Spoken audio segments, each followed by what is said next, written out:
suppose that when you come into the ballroom and the room itself is floating in the air, if you're suddenly confronted by His Highness, you are frozen like a statue on the stair. You're afraid you'll hear the way your heart is beating, and you know you mustn't make the first advance. You are seriously thinking of retreating. Then you seem to hear Him asking you to dance.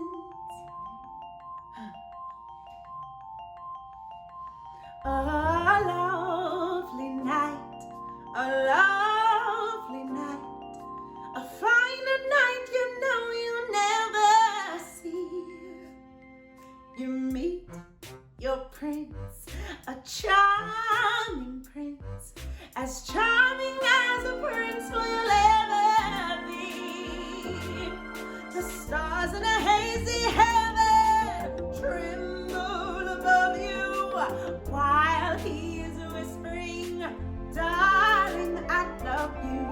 You say goodbye, away you fly, but on your lips you'll keep a kiss. All your life you'll dream of this lovely, lovely night. Hey!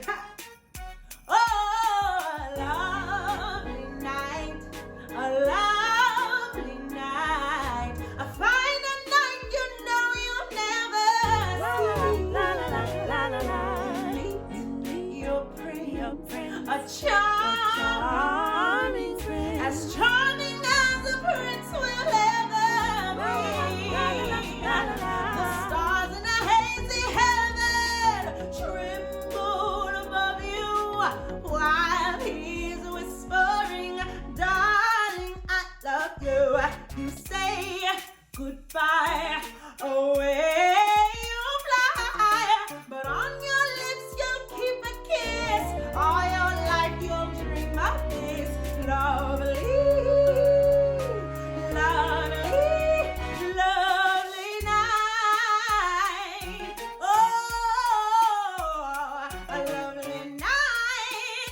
Hey, a lovely night. Hey. Hi everyone, I'm Laura Osnes. Welcome back to R&H Goes Pop at Home. That was my fellow Broadway princess and dear friend Aisha Jackson. You know her from playing Anna in Frozen on Broadway. Please welcome Aisha. Hi girl, that was amazing. Hello. Thank you so much. Thanks for having me today. We are so honored. Obviously, that song, A Lovely Night, Driving Through the Moonlight, is very near and dear to my You heart. know that song, don't you? Exactly. I loved this kind of like funky gospel bop version. What led you to choosing this song today? Well, I love Cinderella, and I know you love Cinderella too. But I had the opportunity to do a fundraiser, like a concert this summer, and we sang Impossible, and we sang what In My Own Little Corner.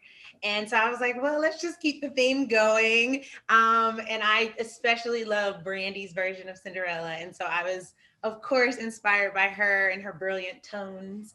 And I was like, okay, let's see how Brandy judge this up a little bit. And then I love, like, you know, put a little gospel in it, make it a little bop, and just have fun. You could have a nice little dance to it, you know. I love it. Is this something where you like heard it in your head, like you had been inspired, like you said, by Brandy and these versions, or were you working with collaborators that kind of also had a vision for this? How did the arrangement come together? Yeah, Richard Baskin Jr. is my arranger, and he produced the track for me. And we just sat down, and he was like, okay, so what do you want people to walk away with? And like, what do you want to bring to it?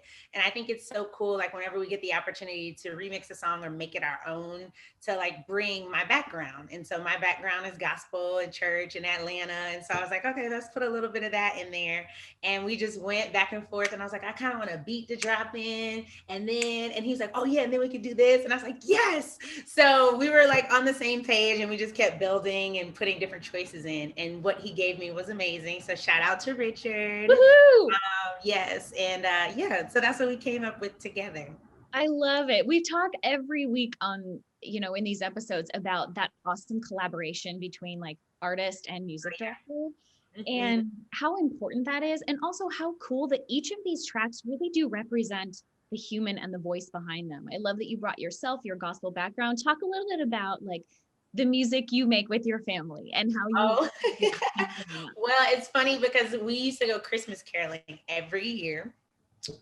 We went at our like local Macy's, our local mall, and we would go in and sing, and like it was just so beautiful to see people feel joy and inspiration from what we were just giving to them. And so it's something that I love and I cherish. It's a tradition of ours. And so like as a tradition, I'm going to ask them to do like a Christmas EP or like a Christmas concert or something. But we'll see what they say. I have to get everyone. But my whole family, my sister, my brother, my mother, my father, we all sing currently, and we all sang growing up together. So it's a lovely pastime of ours. How special, and what a cool thing to grow up in a home where music was so valued. I remember my mom we had one of those grand pianos that it was a digital one, and you could like put a disc in and it would play. And I remember like just singing for hours just to the like player piano, and also singing Christmas carols around every year. We would like have theater friends over and just gather and sing. Yep. Music really does bring people together. It does indeed. And we all started singing in church together. My dad is a pastor, so that's where it started. And then, you take it out into the world. We all performed in high school and everything. So yeah, same. My dad played guitar, and we used to lead the worship in like kids' church when I was like a kid. My brother, my dad, and I.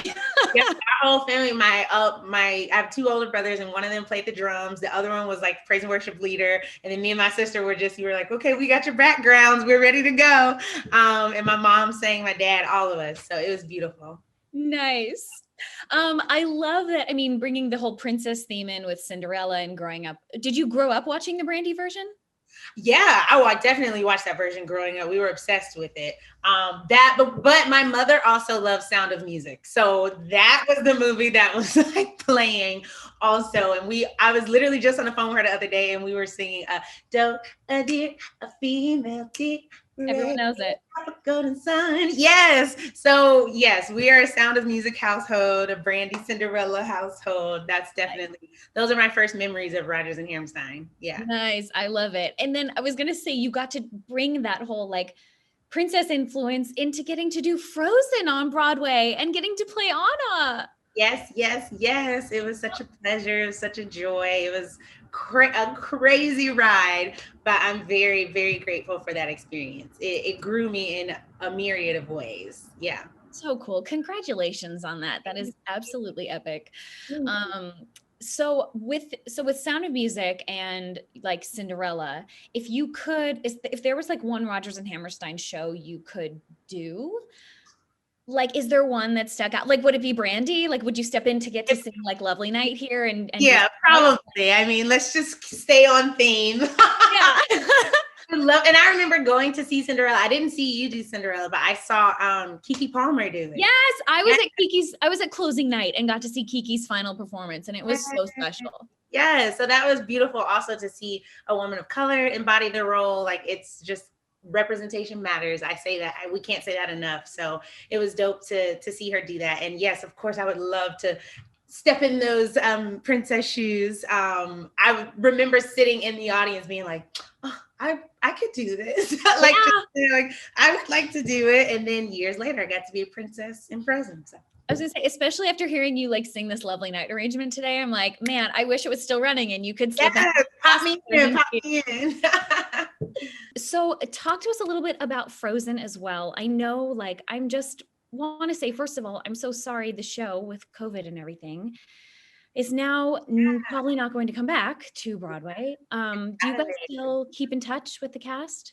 Yeah, we've all been talking. I actually had left the Frozen like a month prior to it closing because we were about to do the out of town of Once Upon a One More Time, the new Britney Spears musical where I was playing Snow White. So we were about to do that. Huh? Oh yes, another Princess. princess. Just on the princess track here. But yeah, so it was truly devastating for the cast to get that news, especially it was what, like a month into the pandemic. So it was a little disheartening for everyone, but everyone has stayed in contact and we check on each other, and they all check on each other, and they also got an awesome opportunity to do like a yearbook type of like photo shoot with Playbill and the Ensemblist. And so they each went to the theater and took shots in front of the theater. And then they wrote a little letter to like Frozen. And it was on Playbill's site the other day. But I thought that was beautiful that they did that, because they never got like a final bow. Like they didn't know that their final bow was their final bow. So it was beautiful that they created that opportunity for them to celebrate, that moment. Totally. So special. Yeah. Well, I love that you got to share your gift with us today. Thank you for being such a light and continuing to just share music and bring joy to people through music during this time, Aisha. Yes. And I also love your little in your background there. It says start each day with a grateful heart. And I think Yes. that's a very lovely lesson and very like on brand for Cinderella today. Look, of course. Yes, it is. So, oh my goodness, that's right on point. Awesome. Well, I love you dearly. And thank you. you again for joining us. And guys, that wraps up our episode today. If you have been enjoying these RNH at home, Ghost Pop at home videos, please consider making a donation to the Actors Fund. It's an incredible organization that is helping all actors who are out of work during this time, and every little bit can really go a long way. So thank you for your support. Thank you for watching. Thank you, Aisha, and we will see you guys soon.